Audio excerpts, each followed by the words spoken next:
Le journal Suden Télévision, bienvenue à tous, voici le sommaire. Protéger les écosystèmes de mangrove au Bénin, c'est l'objectif ou l'objet de réflexion d'un atelier qui a réuni ce lundi plusieurs acteurs. Il s'agit de l'atelier de validation du guide méthodologique de restauration des écosystèmes humides au Bénin. Le vice-président sud-africain Cyril Ramaphosa a succédé lundi à la tête du Congrès national africain ANC au pouvoir depuis 1994 au très contesté président Jacob Zuma. Les images à suivre dans cette édition et puis les premiers réfugiés que la France est allée chercher en Afrique sur les 3000 qu'Emmanuel Macron s'est engagé à réinstaller d'ici 2019 sont arrivés lundi à l'aéroport de Roissy. Voilà pour le sommaire.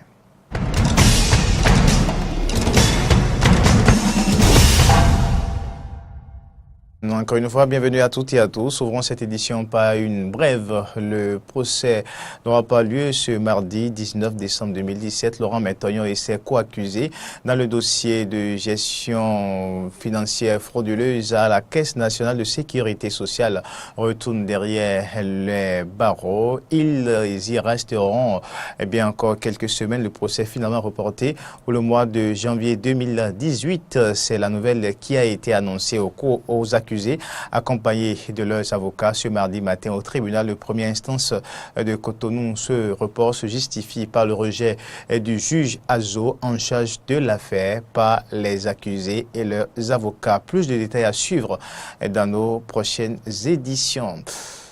L'atelier de validation du guide méthodologique de restauration des écosystèmes des zones humides de Bénin a démarré ce lundi 18 décembre 2017 plutôt. Une assise qui a pour objectif la validation du guide méthodologique de restauration des écosystèmes de zones humides au Bénin et du plan de gestion du site Ramsar transfrontalier du chenal Baga dans le bassin du Mono entre le Bénin et le Togo. Les précisions avec Fréjus Serroulan et Denis Marouya.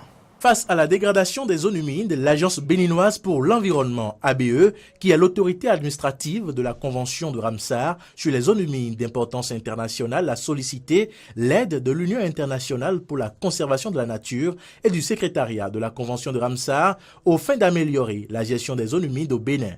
Cet atelier, qui a démarré ce 18 décembre 2017 à Cotonou, vient répondre à cette requête et à deux objectifs principaux. La validation du guide méthodologique de restauration des écosystèmes de zones humides au Bénin d'une part et d'autre part la validation du plan de gestion du site Ramsar transfrontalier du chenal Baga dans le bassin du Mono entre le Bénin et le Togo. Depuis très longtemps, les populations riveraines de Baga, chantant le site transfrontalier Bénin-Togo, entretiennent des relations de bon voisinage. Des échanges se font entre elles et même des brassages s'opèrent sur le plan de mariage, bien que chacun de son côté se réclame d'un ou de l'autre pays. La libre circulation observée à travers le cours d'eau témoigne de la bonne cohabitation. Les deux pays ont signé un accord de coopération dans le domaine de gestion de l'environnement et de la gestion des ressources naturelles. Fort de ces deux relations qui lient les deux pays, le Bénin et le Togo ont convenu, en commun accord, d'inscrire le chenal Baga comme site transfrontalier. Conformément aux recommandations de la Convention de Ramsar, il a été décidé de le doter d'un plan de gestion. Une convention adoptée à Ramsar en Iran en 1971 et ratifiée le 24 mai 2000 par le Bénin est basée sur trois piliers.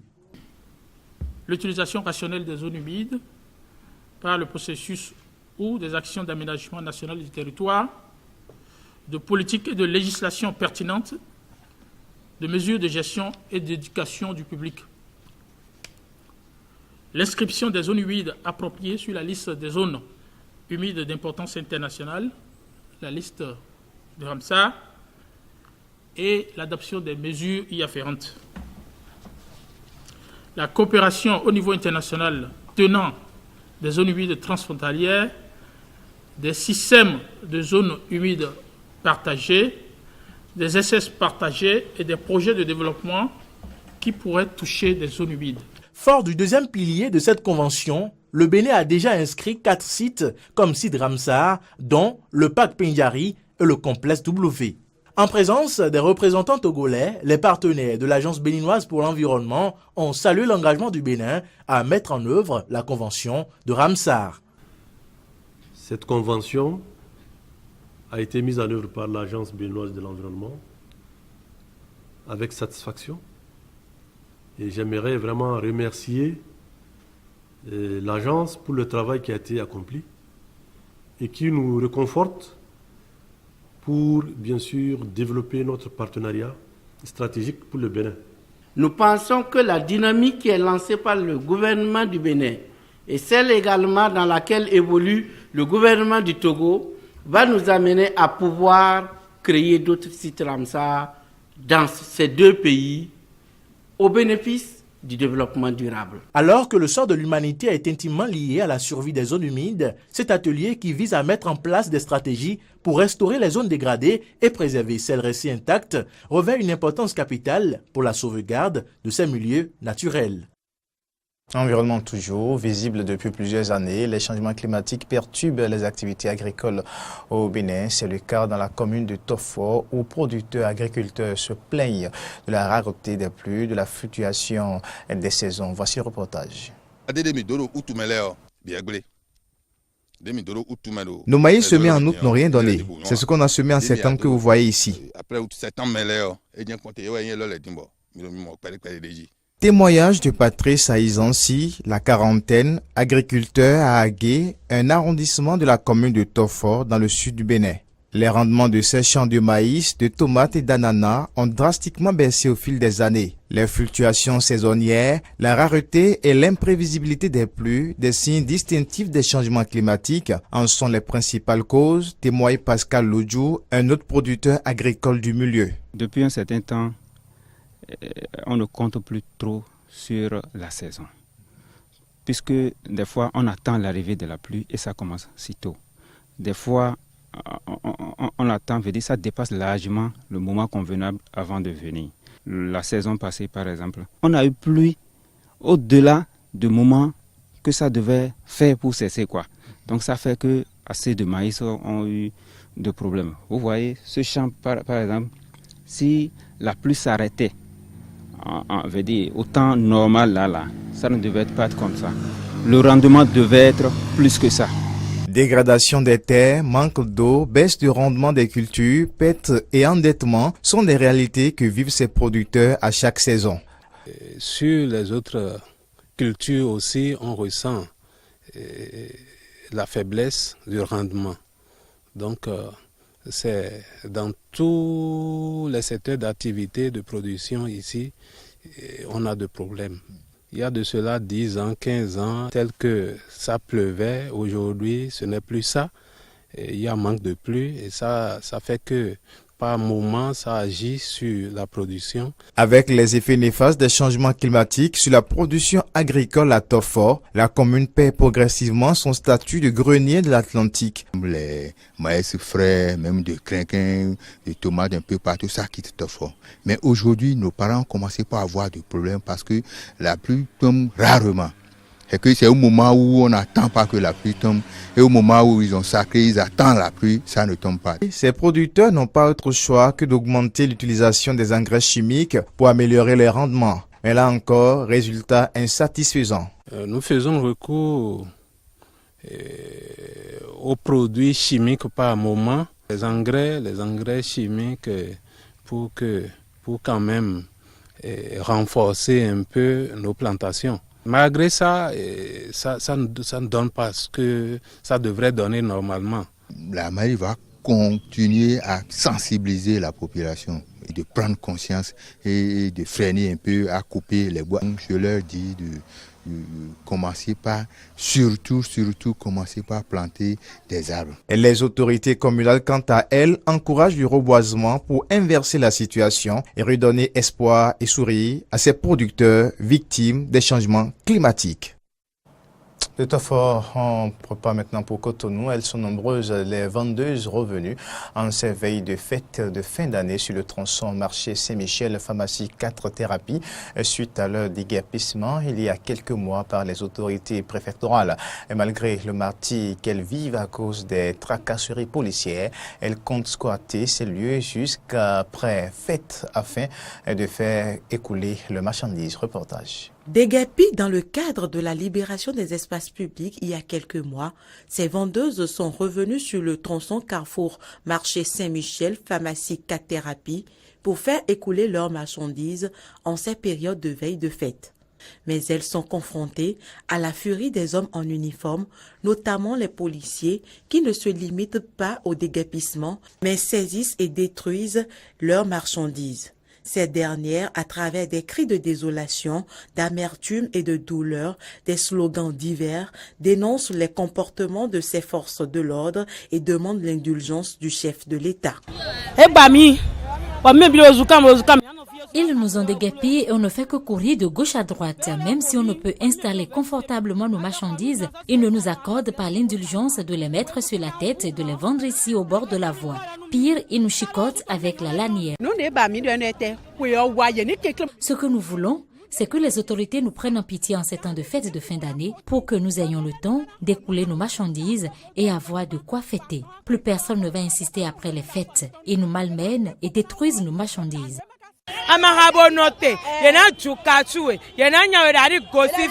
Tu ne peux pas stationner un seul instant. Ils te donnent des coups de caoutchouc et te pourchassent. Déjà qu'il y a la morosité économique, difficilement nous vendons. Et n'ont qu'à nous laisser chercher l'argent pour les fêtes. Ce n'est pas bon ce qu'ils font. Ils voient des marchandises que nos pauvres sous ont payées et ils les détruisent pendant qu'ils ne nous ont trouvé aucun emplacement afin de nous réinstaller. Ils ont tout détruit, même mes marchandises.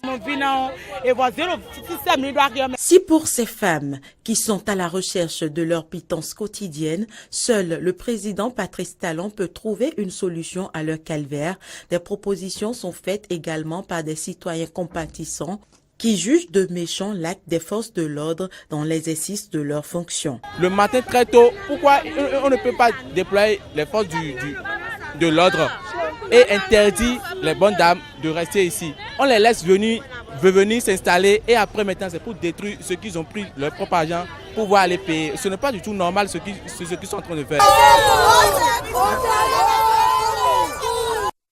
Ils sont plus d'une centaine de responsables du parti Union pour le développement d'un Bénin nouveau, UDBN, session de l'université d'Abomey-Calavi à suivre. Une formation sur le militantisme et la réforme du système partisan initiée par le bureau de section. L'objectif est de former les jeunes responsables du parti à l'échelle universitaire en leur inculquant les bases de la démocratie. C'est l'amphithéâtre Etisalat du campus d'Abomey-Calavi qui a servi de cadre à la dite formation ce samedi 16 décembre. Reportage Antoinette Sabou. Venus de toutes les coordinations des facultés et écoles, les responsables du parti Union pour le développement d'un Bénin nouveau UDBN, section de l'université d'Abomey-Calavi, ont répondu présents au deuxième séminaire de formation organisé à leur profit. Ces responsables du parti UDBN section UAC ont reçu de nouvelles connaissances sur la constitution béninoise du 11 décembre 1990, la réforme du système partisan au Bénin, le sens de responsabilité, le respect des droits fondamentaux de chaque être humain et surtout le militantisme dans un parti politique comme celui de l'UDBN. Le membre du parti, c'est quelqu'un qui a satisfait aux conditions d'adhésion au parti. Il est doté d'une carte de membre. Il peut avoir ou non un rôle au sein du parti. Mais le militant, c'est encore plus sérieux. Le militant est aussi un membre du parti. Mais au-delà d'être un membre du parti, il est un membre actif du parti. Il donne de son énergie pour le parti, il donne de son temps pour le parti, il réfléchit pour le parti, il travaille pour le parti. Donc voilà un peu la différence que vous devez faire entre être membre d'une association et être militant de cette association. Satisfaits de la forte présence des participants, les membres du bureau UDBN section UAC se frottent les mains. Vous allez constater à l'intérieur que la mobilisation est très forte et les jeunes sont vraiment décidés pour y arriver. Et ce qui est très bien, c'est la formation de cette jeunesse qui demain va construire notre pays, qui demain aura la charge de développer notre pays, doit avoir les morales, les règles et éthiques nécessaires qu'il faut pour pouvoir développer. Qu'on veuille ou pas, et jeunes, nous devons nous initier dans la politique, nous devons avoir une idée de la politique parce qu'on veuille ou pas, on doit prendre part à la politique aujourd'hui. Nul n'est censé ignorer la loi du pays, donc la politique prend part là. C'est dans une ambiance festive que ce séminaire de formation a pris fin. Les regards des militants de l'UDBN UAC sont tournés vers le café politique sur le PAG, programme d'action du gouvernement, et la présentation de vœux à leur leader charismatique, l'honorable Claudine Afiavi Prudencio.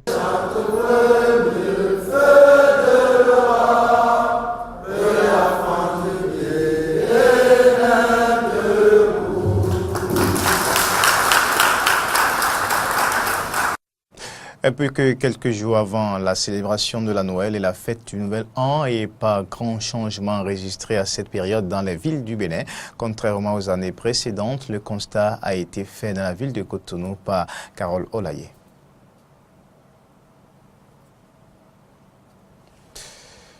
En attendant de retrouver cet élément, nous allons continuer en interactualité. Afrique du Sud, Ramaphosa succède à Zuma à la tête de l'ANC. Le vice-président sud-africain Cyril Ramaphosa a succédé lundi à la tête du Congrès national africain ANC au pouvoir depuis 1994 au très contesté président Jacob Zuma avec l'immense tâche de redorer le blason du parti d'ici aux élections de 2019.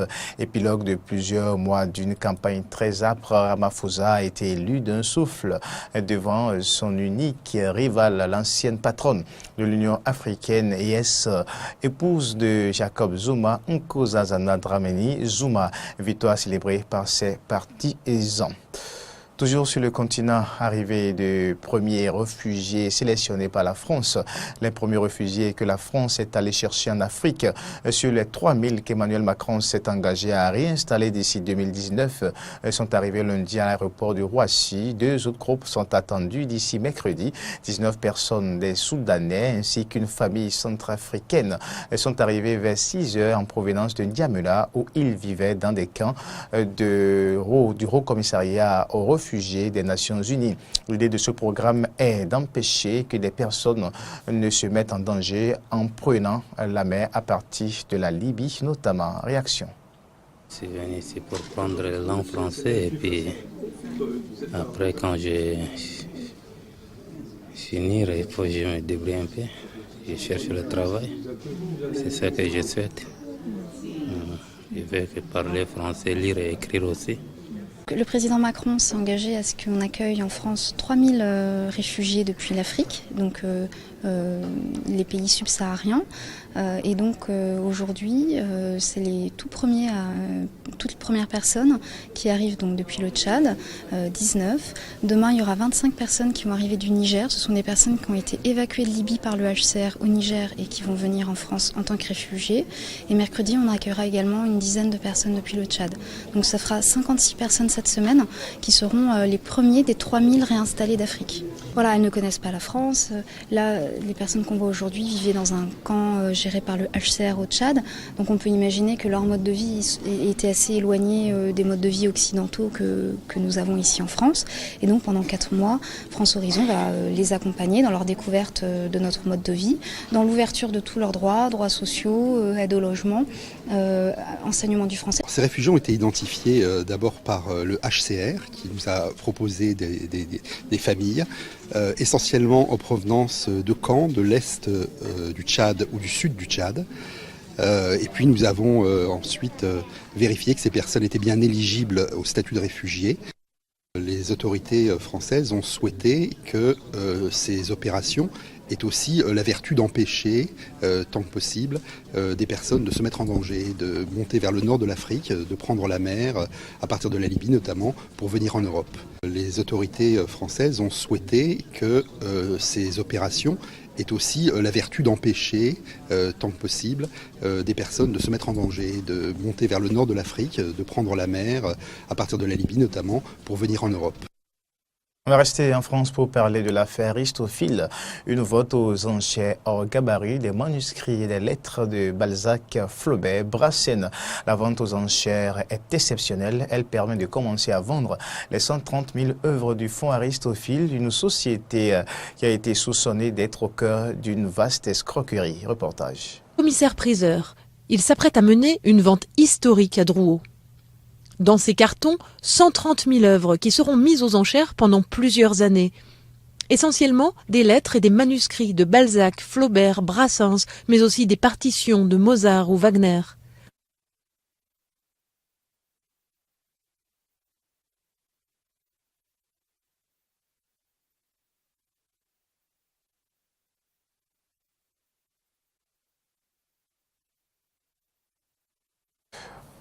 Quelques soucis pour retrouver l'intégralité de cet élément. On va quand même continuer cette édition. Au Pakistan, une passion controversée pour le hashish.